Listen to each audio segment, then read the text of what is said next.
Fala aí, amiguinho, tudo bem? Professor Hamilton aqui, Simplifica Edu. Amiguinho, aula de pré-cálculo. Nessa aula de hoje a gente vai falar de números racionais e os números irracionais também. A gente já falou dos números naturais, já falou dos números inteiros, agora a gente vai falar dos números racionais, tá bom? O que é o conjunto dos números racionais? O conjunto dos números racionais é o seguinte, é o conjunto de todos os números da forma P sobre Q, tá? Tais que P e Q são inteiros e Q diferente de zero. Beleza? Então, o número racional, ele é um número que pode ser escrito como a divisão de dois números inteiros, tá bom? Com o denominador, né? Denominador não, com o divisor sendo diferente de zero. E por que eu tomei cuidado para não falar denominador? Né? Porque senão eu vou acabar levando você a entender que o conjunto dos racionais seja o conjunto de frações, mas isso está errado. Tudo bem? Porque o que acontece? Muita gente acha que o conjunto dos racionais é o conjunto de todas as frações. Isso é mentira. Porque se eu tiver, por exemplo, 2 dividido por 1, 2 e 1 são inteiros, né? E isso aqui não é uma fração. Isso aqui é um número inteiro. 2 dividido por 1 é um número inteiro. Então, a primeira coisa que a gente tem que aprender é a definição certa de fração. O que é uma fração? Uma fração é a divisão de dois números inteiros, tá bom? Tais que o denominador seja diferente de mais ou menos 1, tá? E 0, claro, porque não dá para dividir por 0. Então tem que ser diferente de mais ou menos 1 e 0, tá? E os termos da sua fração sejam números inteiros, tá bom? Então, beleza. Então, por esse tipo de argumento, não dá para eu falar que os números os números racionais sejam compostos apenas de frações. Não é isso. Porque senão os números inteiros não seriam racionais, tá? Então, os números racionais é a união de todas as frações que existem, mais os números inteiros. Ou, é melhor a gente definir dessa forma. É um número que pode ser colocado na forma P sobre Q, tal que Q seja diferente de zero, P e Q sejam inteiros. Isso é um número racional. Então a pergunta que não quer calar é o seguinte: 10 é um número racional? Sim. Por quê? Porque 10 é igual a 10 sobre 1. Não é isso? Certo? 10 é igual a 20 sobre 2. Eu posso escrever 10 como a divisão entre dois números inteiros, tá bom? Tais que o amiguinho que está dividindo, o amiguinho de cima, é diferente de zero, tá? E a gente consegue expressar o número que a gente está querendo descobrir se é racional ou não, tá bom?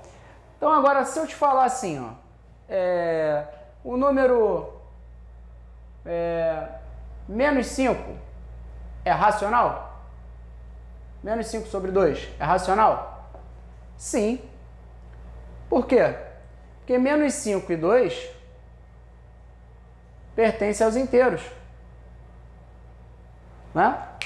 Tanto o amiguinho de cima quanto o amiguinho de baixo são inteiros.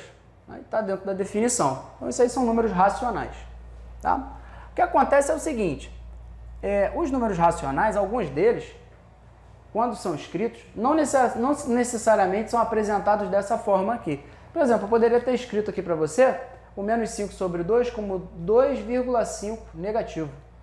Menos 2,5 é um número racional? Aí já começa a ficar diferente, né? Por quê? Porque eu não coloquei o número já escrito na forma de fração. E como que você vai saber se o número pode ser escrito na forma de fração? Tá? Você vai memorizar essa estrutura aqui que eu vou colocar para você. Os números que podem ser escritos como forma de fração são os números decimais exatos, tudo bem? Tais como ali o 2,5 negativo, você pode escrever ele como menos 5 sobre 2, né? E etc. Tipo, 7,3 é um número decimal exato, isso é 73 por 10, por exemplo, tá bom? Isso aí são alguns exemplos. E as dízimas periódicas. Tudo bem? Dízimas periódicas. Tá? Hamilton, você está dizendo que os números racionais só são esses? Não, os números inteiros, os números naturais também são números racionais, tá? Mas esses dois aqui, ó, que são um pouquinho mais complicados, eu coloquei aqui separado para você entender. Tá? Então, ó, os números decimais exatos, tá? E as dízimas periódicas. O que é uma dízima periódica? Por exemplo, se eu tenho 1,44444 até o infinito, tá? Isso é uma dízima periódica. O que é uma dízima periódica, então? É um número que ele tem uma parte inteira, que pode ser 0, 1, 2, 3, 4, quanto você quiser, tá? E aí ele vem com uma vírgula e ele vem uma parte decimal que tem período, ou seja, uma repetição de determinados dígitos, tá? Então, ó, por exemplo, 1,44444, 3,25252525, tudo bem? Isso pode ser escrito dessa forma assim, ó, 1,4 com um tracinho em cima do 4. Pode ser escrito 3,25 com um tracinho em cima do 25. Repara que o tracinho, ele diz para você quem é que está se repetindo, tá? Repara também que isso é muito diferente de 1,4, que é diferente de 1,44, por exemplo, que é diferente de 1,444. Isso aqui é um número decimal, que eu sei quanto é. Isso aqui é 1444 dividido por 1000. Isso aqui é 144 dividido por 100. Isso aqui é 14 dividido por 10. Tá? Agora, 1,4444444 não é a mesma coisa que isso aqui. Beleza? Então, tranquilo. Há também uma outra forma de escrever. Em alguns livros, aparece assim, ó, com parênteses, te mostrando qual é o número que vai ficar se repetindo. Tudo bem? Tá tranquilo? Então é isso. Então, a dízima periódica, ela pode ser dessa forma. Pode ser dessa forma aqui também, ó. Por exemplo, o 5,23333, que é a mesma coisa que o 5,23 com um traço em cima do 3. Você repara que agora eu tive um número antes de começar a repetir de fato aqui algum outro número na parte decimal ali do nosso número. Esse número aqui que não se repetiu, mas está ali na parte decimal, tá? Ele é chamado de antiperíodo.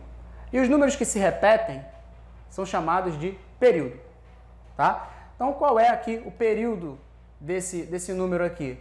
É o 25, 25, 25, 25, 25, 25, 25, 25, tá? Qual é o período desse número aqui? É o 3, 3, 3, 3, 3, 3. Agora, qual é o antiperíodo? É 2. Qual é a parte inteira? É 5. Legal? E todos esses números aqui que eu te apresentei, tá? Eles podem ser escritos como frações, tá? Os nomes dessas frações são frações geratrizes, ou seja, são divisões que quando a gente calcula a divisão, de fato, ela volta nesse valor aqui, tudo bem? Vou mostrar para você como construir essas frações. Vamos lá. Por exemplo, se eu colocar para você assim, qual é a fração geratriz desse número aqui, ó? 1, 4, 4, 4, 4, 4, 4, 4, 4. Como é que faz? Bom, eu posso colocar aqui, ó, isso aqui e chamar de x, beleza? Essa é a técnica. Vou multiplicar os dois lados aqui por 10. Vai ficar 14,4444. E isso igual a 10x. Legal? Porque eu multipliquei por 10 os dois lados. Agora a técnica é o seguinte, você vai fazer uma linha menos a outra. Vai ficar, ó, 10x menos x, 9x. 14,444444 menos 1,444444. A única coisa que vai ser cancelado aqui, ó, é a parte periódica. Tá vendo? Vai ficar 14 menos 1, que dá 13. Então o x vai ser 13 dividido por 9. Pausa esse vídeo aí agora, vai na sua calculadora, tá? E digita 13 e divide por 9. Vê se não vai dar 1,44444. Vai. Então, ó, eu posso dizer que 1,4444 é 13,9, ou seja, a fração geratriz do número 1,44444 é 13 nonos. Beleza? E se ele pode ser colocado na forma de fração, significa que ele é racional. Entendeu, amiguinho? Não se ele pode ser colocado na forma de fração, porque os números inteiros também são racionais, tá? Mas como esses números são decimais, tá? Um número decimal, né, exato, ou uma dízima periódica simples ou composta, pode ser colocado na forma de fração. O que é dízima periódica simples? É quando não tem o anteperíodo. Dízima periódica composta é quando você tem o anteperíodo, tá? E claro, se é dízima periódica, tem que apresentar a parte periódica, tá bom? Senão a gente não pode chamar de dízima periódica, tá bom?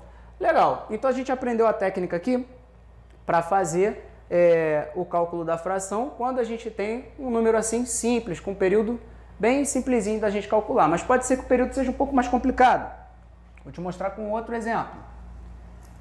Vamos fazer o exemplo lá do 3,25. 3,25, 25, 25. Repara que para entender que o período é 25, a gente escreve ele 3 vezes no mínimo. Tudo bem? Bom, eu posso chamar isso aqui de x e multiplicar os dois lados por 10. Vai ficar 32, 52, 52, 52. Isso dá 10x. Repara que a parte periódica agora mudou, não é mais 25, agora é 52, tá? Então tem que fazer o quê? Continuar multiplicando por 10 para fazer a parte periódica ficar igual, tá? Vai ficar assim, ó, 3, 2, 5, 2, 5, 2, 5, 2, 5. E aqui ficou 100x. Repara que agora a parte periódica aqui desse número e desse número aqui estão idênticas. Então eu vou fazer essa linha menos essa. A gente sempre vai operar com as linhas que tem a parte decimal igual à linha de cima, tudo bem? Então agora eu vou fazer 100 menos x, 99x. Essa parte de período aqui menos essa parte vai cancelar. 325 menos 3 dá 322. Tá? Então o x será 322 sobre 99. Então 322 é a fração geratriz do número 3, 25, 25, 25, 25. Então a fração geratriz desse número é essa. Então quer dizer que se esse número pode ser colocado como forma de divisão de dois números inteiros, então quer dizer que ele é um número racional. Beleza? E por último, agora a gente vai aprender, né, para quando a gente tem aqui o anteperíodo influenciando no nosso número. Por exemplo, vamos dizer que o número seja 1,233333333. Como é que a gente faz? Bom, vou chamar de x, multiplicar por 10 dos dois lados. Fica 12, 3, 3, 3, 3, 3. Repara que o período é igual nos dois números, mas esse número não tem anteperíodo e esse tem. Então a gente não pode fazer nada ainda. Então a gente vai multiplicar por 10 de novo. Ó. 123, 3, 3, 3, 3, 3. Vira 100x. Né? Agora eu garanto que a parte decimal aqui, ó, tá idêntica ao número de cima. Então eu posso fazer essa linha menos essa. Então vai ficar 100x menos 10x, 90x. Essa parte aqui vai se cancelar com essa parte toda. 123 menos 12 vai dar final 1, 1. Correto? Tô certo. Se eu dividir agora por 3 dos dois lados, vai ficar o quê? 30. E aqui por 3 dá 3. Sobra 2, 37. Então x é 37 sobre 30. Quer dizer que esse número é idêntico a 1,2333333. Então ele é a fração geratriz desse número, 1,233333333333. Tá? Então a gente aprendeu aí a fazer o cálculo das frações geratrizes para os 3 casos aí clássicos que a gente vai ter. Beleza? Resumo, são números racionais. Show de bola? Vamos lá. Agora, o que são os números irracionais? Antes da gente definir o que é um número irracional, a gente precisa saber, né, o que é um número real, né? Na real. Eu poderia construir esse conjunto de uma outra forma, mas eu vou fazer de uma forma aqui bem simples, bem lúdica, para evitar rigor, tá? Só para a gente conseguir absorver o conteúdo de maneira mais rápida, tá bom? Existe um conjunto que é chamado conjunto dos números reais, e ele é dividido em 2 outros conjuntos, tá? Que são disjuntos. O que quer dizer conjuntos disjuntos? É que eles não têm interseção. Quando a interseção de 2 conjuntos é o conjunto vazio, a gente fala que esses conjuntos são disjuntos. Tudo bem?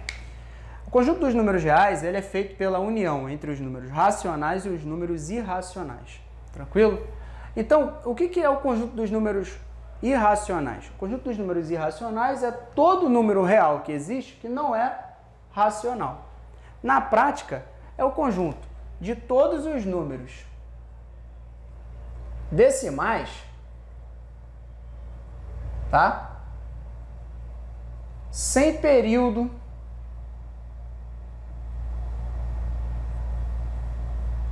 determinado, tá bom? Conjunto de todos os números decimais lá sem período determinado. Na prática, eles são números que você não consegue, se você tiver um x pertencente ao conjunto dos números irracionais, isso implica diretamente que x não pode ser escrito da forma p sobre q, tal que p e q sejam inteiros e q diferente de zero. Tudo bem? Tá? Então você não consegue escrever o número x como p sobre q, tal que p e q sejam números inteiros e o número daqui de baixo seja diferente de zero. Então o número irracional é isso, tá? Então, por exemplo, você tem um número decimal, ele tem vírgula lá e tal, mas você não tem o período, por exemplo, vou te dar um exemplo aqui, um exemplo clássico, 0,1, 2, 3, 4, 5, 6, 7, 8, 9, 10, 11, 12, 13. Você até consegue prever, né, quem são os números que estão vindo ali, mas isso não tem período. Portanto, se não tem período, você não consegue expressar através de uma fração geratriz. Se não tem uma fração geratriz, esse número não vai poder ser racional, e se ele não é racional, ele vai ter que ser irracional, que é não racional. Tudo bem? Em geral, em matemática, a gente tem alguns números irracionais que são especiais, tá? Vocês vão trabalhar muito no cálculo, tá, com esses números. O π é irracional. O ezinho, tá? Também é irracional. O φ é irracional. Tudo bem? Vocês vão trabalhar muito com esses números, tá? O ezinho está relacionado lá aos limites. O φ, tá? É uma constante que está relacionada lá ao segmento áureo. O π está relacionado lá àquelas curvas, né? A circunferência, enfim. Você vai estudar muito e vai usar essas constantes aí pela matemática, pelos problemas que você se deparar. E você tem que saber que esses números são irracionais. Hamilton, por que eles são irracionais? Tem livros, tá, com muitas páginas provando a irracionalidade de cada um. Tudo bem? Então não dá para a gente falar isso aqui nesse curso de pré-cálculo. Mas existe demonstração para cada um deles ali ser irracional, tá bom? Alguns são transcendentais, enfim. Eu até recomendo um livro aí para vocês do Diário Figueiredo, do IMPA, que fala sobre os números transcendentais e sobre os números irracionais. Mas não é um livro que você vai conseguir entender muito agora. Só quando você estiver lá no meio da faculdade você vai conseguir dar uma boa entendida nele, tá bom? Para finalizar, a gente volta aqui, ó, para a definição dos números reais. Os números reais, como eu já tinha falado para vocês, é um conjunto, tá, que ele é a união entre os números racionais e os números irracionais. Por que eu botei triste e o feliz? Porque esses aqui a gente consegue fazer a fração geratriz e esse aqui a gente não consegue fazer a fração geratriz, tá? Quando você unir todos esses números, você constrói o conjunto dos números reais, tá bom? E para finalizar, o que caracteriza, qual é a maior característica, né, do conjunto dos números reais? Qualquer número real ao quadrado é maior do que ou igual a zero, tudo bem? Sim, qualquer número real é maior do que ou igual a zero quando elevado ao quadrado. Sim? Show de bola? Números irracionais, outros exemplos, Hamilton. Ó, o raiz de 2, raiz de 3, o que eu estou querendo dizer? Raízes de índice par para números primos. Tudo bem? Existem raízes de índice ímpar também para números primos que vai dar irracional? Sim, qual é a raiz cúbica de 3? Também vai dar um número irracional.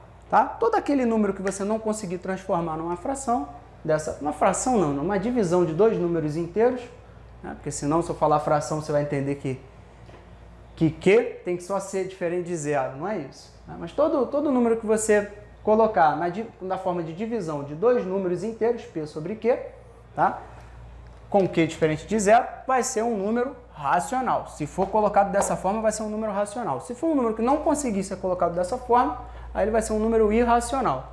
E a união dos dois conjuntos vai dar o conjunto dos números reais, que se caracterizam pelo seguinte: qualquer número real elevado ao quadrado é maior do que ou igual a zero. Belezinha? Tranquilo?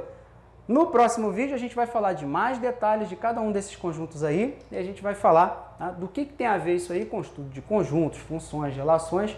Lá ao final do nosso curso de pré-cálculo a gente vai usar muito sobre esses conjuntos numéricos que a gente está aprendendo aqui de maneira mais lúdica agora. Aguardo você no próximo vídeo. Até lá!